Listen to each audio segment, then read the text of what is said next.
Okay, confession time. I picked up post-apocalyptic ship-em-up Death Stranding with no real knowledge of how it played. I already had my assumptions there would be a high-budget delve of Kojima creativity with no one to slap his hand and tell him no when things got obnoxiously absurd, but I was willing to take a punt on it. Kojima's delve into Silent Hill made a game that's arguably one of my favourite horror experiences, and I wanted to see what an incredibly talented group of devs would produce after the Konami debacle of 2015. And on this one, I'm glad I remained ignorant before slotting the disc in, because had I known there'd be an online component, I probably would have ignored it, left it on the shelf, and inevitably stumbled across a video essay in 2025 telling me how it's a prophetic piece of modern art and how I'm still an idiot for not experiencing Metal Gear Solid 2 firsthand. I don't gel well with internet interactions forced into games that really feel like they should be single-player experiences. And yet Death Stranding's cooperative mechanics are what convinced me I should continue to its credits.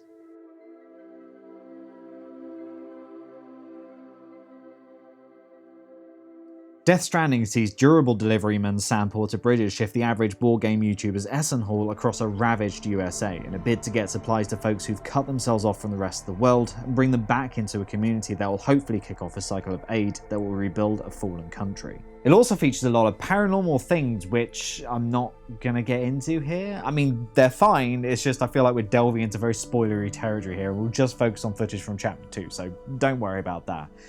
I also think it says a lot about my relationship with the AAA game industry at the moment that I find survival horror-esque ghoulies less interesting than the potential dramatics of delivering a hernia-inducing parcel pile, but there we go. Those Jenga towers are the catalyst of tension in your hikes to and from delivery points. Stacking up loads of packages will net you more prestige quicker when you complete an order, but will add weight, causing Norman Reed Sam Bridges to move slower, become unsteady, and veer to the sides like he's trying to passive-aggressively dodge a commuter's sneeze. But there are no commuters in the post-apocalyptic wilderness. You spend pretty much all of your time alone in this vast, wonderfully natural yet cleverly formed world, and Death Stranding's quietest moments are some of its most meditative. The mechanics of keeping everything, including yourself, balanced whilst not being drained of stamina is enough to will your trigger fingers to pay attention, but the surroundings lull your thoughts to something else. At least until tougher terrain hits or one of the many tracks from Low Roar decides to play, which, whilst wouldn't be my cup of tea listening to outside of delivery hours, are always eerily perfectly placed. But most of the time you are roaming around in silence, leaving you to either take in the atmosphere or just add your own soundtrack to give you a bit of moral support to listen to with absolutely no shame. Nuts! But when you start to reach rockier heights, you snap out of that state and realise, yeah, this is meant to be a challenge. The literal peaks of Death Stranding are also its peaks in tension as your face muscles clench watching Sam's shoulders cramp up with the pressure you've applied to the poor bloke's spine. And with such a rise, there's inevitably going to be increased drop-off, both from some players accidentally chucking Sam off cliff sides and in Death Stranding's retention stats as ex-players trade it in for something else. And in its opening hours, I was very close to being the latter. Whilst its cutscenes contain eldritch-like whimsy, constant reminders of how critical the state of the world is, and beefy monologues explaining all of it, at the beginning, the gameplay kind of feels like a job and not a dream one, because you don't have enough stuff unlocked to handle some comprehensive, bulky deliveries. It feels a bit like a slog. Even Sam, who has a nice little personal journey throughout the story, from beginning to end, looks fed up. Go fuck yourself. Without much context of achievement in the early game, it can be hard to find that drive to see Sam make a pivotal delivery, but doing so not only means you can literally take a weight off your shoulders, it also sees you connecting a section of the state to the chiral network, a kind of online system that's like fiber optic broadband that's gulped down a few billion tons of Weetabix. Lighting up one of these points forces on you the classic open world video game trope of colouring in part of the map, but also states you can see other players' structures. Whilst you're traversing the land, you can make life a bit easier by plonking down ladders, ropes, and elements that break the flipping game. I'm not going to spoil it here, but my god, you will know them when you see them. Littering the floor with these in a creative way means you can start making shortcuts, a network of tools that can speed up your progress or save you from becoming exhausted. You can do this by yourself, but if you want an elaborate, sprawling grid of efficiency, it becomes a pricey time sink that may push frustrations on a game that may already be struggling to win you over. But suddenly, with a milestone to your name, a lot of other players' structures become visible, and the relief of conquering a new area has that added reassurance that when you backtrack,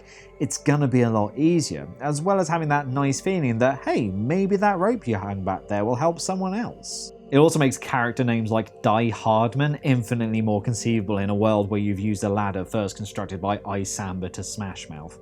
That feeling of potentially helping someone else like so many others have for you is much more endearing than receiving likes for doing so. When using a helpful item, you can send likes over to the person who built it that will reassure them that they did good.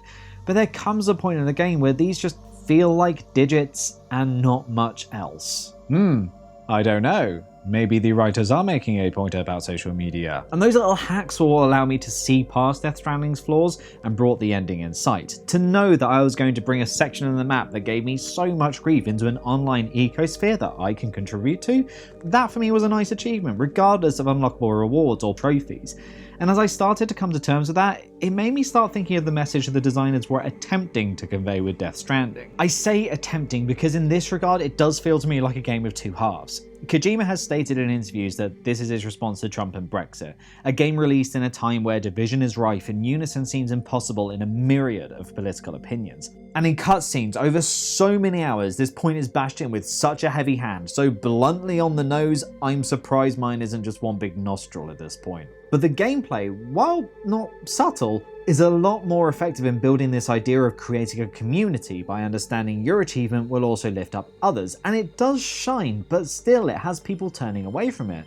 And I don't think that's the fault of them or even the game, but rather its broad scope of omission in attempting to portray the context of connecting with others. Because depending on who we are, we all build relationships in different ways. Oh, and if you are one of those people that has spoken to somebody who has walked away from the game and deemed them too stupid to understand it, instead of, I don't know, using your knowledge to help yourself understand why it's not for them, or even giving them some tips that'll make the game a little bit easier for them to dive into and, hey, maybe reach the end themselves? If you've seen my Firewatch video, you'll know of my social anxiety and can likely appreciate why I prefer a single player experience. It's the one section of entertainment where I can feed my malnourished ego rather than rely on 1 million chosen ones to step in on potential glory. And I know I'm not the only one who finds that nothing quite steals away the whimsy of achievement like a stranger pulling off dances over the corpses of the vanquished. Can you do that? But also, an issue that comes with my anxiousness is in how to deal with asking others for aid. It's a personal one, but not truly unique.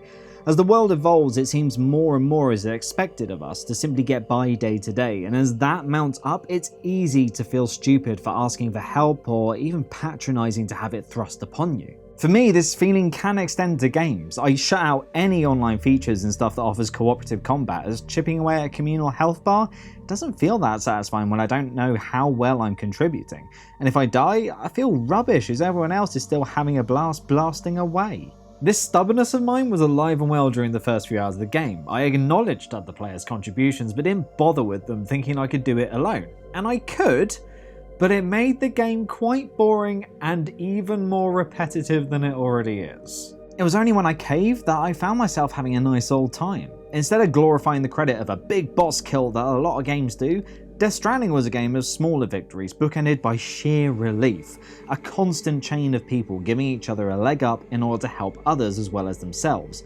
It's refreshing to not have help forced upon you, but always in your eye line, a reassuring pal that's there to lend a hand, even if that pal is just an object with a name tag attached. That need for cooperation is emphasized by Sam's progression, or lack thereof, in terms of skill. He's already established as a legendary deliverer, and as such, instead of getting a bulky skill tree to exploit, the AAA staple of stat boosts is shed down to a skeleton. Barely ever did I get a notification of a stat increase, and when I did, they weren't hugely noticeable. And that increased a reliance for structures when tackling certain side deliveries, some of which are impossible without the help of others you'll never actually meet. Whilst game worlds can be designed by hundreds and played by millions, they still feel like our personal lands that we're in charge of maintaining and saving. And the ravaged earth of 20XX in Death Stranding feels like your responsibility of bringing back from the brink. Tools left behind may have come from others who conquered the story, but narratively, they're just left behind by other porters traversing the land.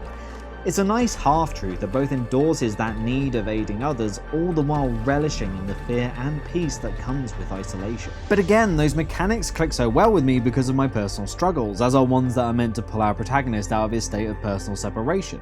And whilst Death Stranding talks confidently of reconnecting the world, its divisive core gameplay loop means it can't quite appeal to that reach. I'm not trying to cry out for comments here, but if you've played this, I'd genuinely like to hear what pushed you through to the tool-ridden, grander world realised in Chapter 3, or if you were hooked from the very beginning.